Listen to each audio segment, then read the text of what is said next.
Hello అండి. Hi. Welcome to నన్ను special. ఈరోజు మన ఛానల్లో స్పెషల్ ఏంటంటే చేపల పులుసు అండి. కార్తీక మాసం అయితే అయిపోయింది కదా! సో, మా ఇంట్లోకి అయితే చేపలైతే వచ్చేసాయండి. ఈ చేపల పులుసుని చాలా తక్కువ మసాలాలతో, తక్కువ స్పైసెస్‌తో పిల్లలు, పెద్దలు అందరూ ఈజీగా తినేలాగా ఎలా ప్రిపేర్ చేయాలో చూద్దాం రండి.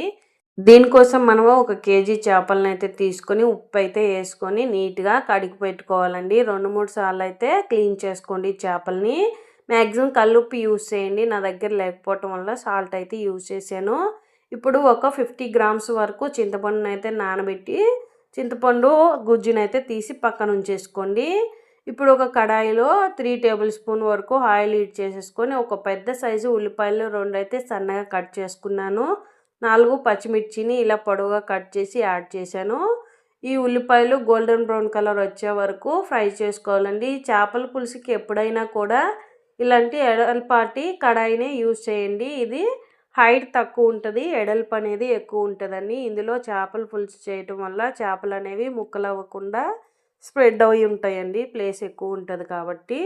ఇందులోకి మనం ఉల్లిపాయలు ఇలా ఫ్రై అయ్యాక ఫ్రెష్గా రుబ్బుకున్న అల్లం వెల్లుల్లి పేస్ట్ని అయితే యాడ్ చేశానండి. ఇదంతా కూడా ఒకసారి కలిపేసుకొని ఇందులోకి మనము చిన్న టమాటోల్ని ఒక 2 అయితే చిన్న చిన్న ముక్కల కింద కట్ చేసి యాడ్ చేసుకున్నానండి. చూసారు కదా, ఈ టమాటో ముక్కలన్నీ కూడా సాఫ్ట్గా కుక్ అయ్యే వరకు కుక్ చేసుకోవాలి. ఇలా సాఫ్ట్గా కుక్ అయ్యాక ఇందులోకి మనము 2 టేబుల్ స్పూన్ వరకు సాల్ట్ అయితే యాడ్ చేస్తున్నాను. నేను 2 టేబుల్ స్పూన్ కారం యాడ్ చేశాను. అండ్ 1 టేబుల్ స్పూన్ వరకు పసుపు అయితే యాడ్ చేశానండి. ఇందులోకి మనము జీరా పౌడర్ కూడా యాడ్ చేసుకోండి. టేస్ట్ అనేది చాలా బాగుంటుంది, లేదంటే స్కిప్ చేసేయచ్చు. ఈ మసాలాలన్నీ కూడా సిమ్లో పెట్టి ఒక 1 మినిట్ వరకు ఇలా కుక్ చేశాక మనము చింతపండు నుంచి తీసి పక్కన ఉంచుకున్న వాటర్ని అయితే యాడ్ చేశాను. ఇప్పుడు ఒక బౌల్ ఆఫ్ ప్లెయిన్ వాటర్ కూడా యాడ్ చేశానండి. పులుపు అనేది చూసి చెక్ చేసుకొని యాడ్ చేసుకోండి. చూసారు కదా, ఈ వాటర్ అనేవి తెరలాలండి. తెరలినప్పుడు ఫిష్ ముక్కలను అయితే యాడ్ చేసుకున్నాము. ఇలా లిడ్ పెట్టి తెరలనిచ్చేయండి. ఇదిగోండి, ఇలా వాటర్ తెరులుతున్నప్పుడు ఇందులోకి మనం నీట్గా కడిగి పక్కన ఉంచుకున్న ఫిష్ ముక్కలను అయితే 1 బై 1 ఇలా యాడ్ చేసుకోవాలి. ఫిష్ కర్రీ ఎప్పుడు కూడా మనము ఊరికే కలపకూడదండి. కలపటం వల్ల ముక్కలు అనేవి చిదరైపోతాయి. కలపకుండా మనము ఈ కడాయినే నీట్‌గా అటు ఇటు రౌండ్‌గా తిప్పుకుంటూ ఉండాలి కలపాల్సి వచ్చినప్పుడు. ఫిష్ ముక్కల్ని యాడ్ చేశాక చూసారు కదా, ఇలా 1 బై 1 ఆ ఫిష్ పీసెస్ అన్నీ కూడా యాడ్ చేసుకోవాలి.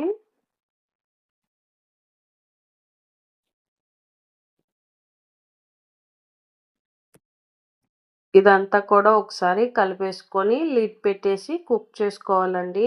పులుసు దగ్గరకు అయ్యే వరకు కుక్ చేసుకోవాలి. ఇందులోకి మనము సాల్ట్ అది చెక్ చేసుకొని సాల్ట్ కూడా యాడ్ చేసుకోండి. ఇలా పులుసులో ముక్కలు ఉడుకుతున్న సమయంలోనే మనము ధనియాల పౌడర్ అనేది యాడ్ చేస్తున్నానండి నేను. ఎందుకంటే ఈ ఫ్లేవర్ కూడా ముక్కలకి నీట్‌గా పడుతుంది.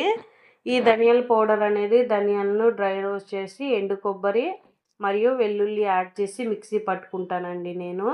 ఆ పౌడర్ అనేది యాడ్ చేశాను. చూసారు కదా, ఎక్కువ గరిటె పెట్టి తిప్పేయకుండా ఇలా ఒకసారి మనము ఈ కడాయినే షేక్ చేసినట్టు తిప్పుకొని పెట్టుకోవాలండి. ఎక్కువ స్పూన్లు అవి పెట్టి తిప్పేయకండి. ఇలా కూర దగ్గరకు అయ్యాక కడిగి కట్ చేసుకున్న కొత్తిమీరను కూడా యాడ్ చేసి అంతా ఒకసారి సెట్ చేసుకోవాలి. సో, ఫైనల్గా చేపల పులుసు అనేది రెడీ అయిపోయిందండి. చూసారు కదా ఎంత టేస్టీగా ఉందో. అండ్ నేను ఎక్కువ మసాలాలు కూడా ఏమీ యూజ్ చేయలేదండి. అందరూ తినేలాగా ఉంటుంది, పిల్లలు కూడా.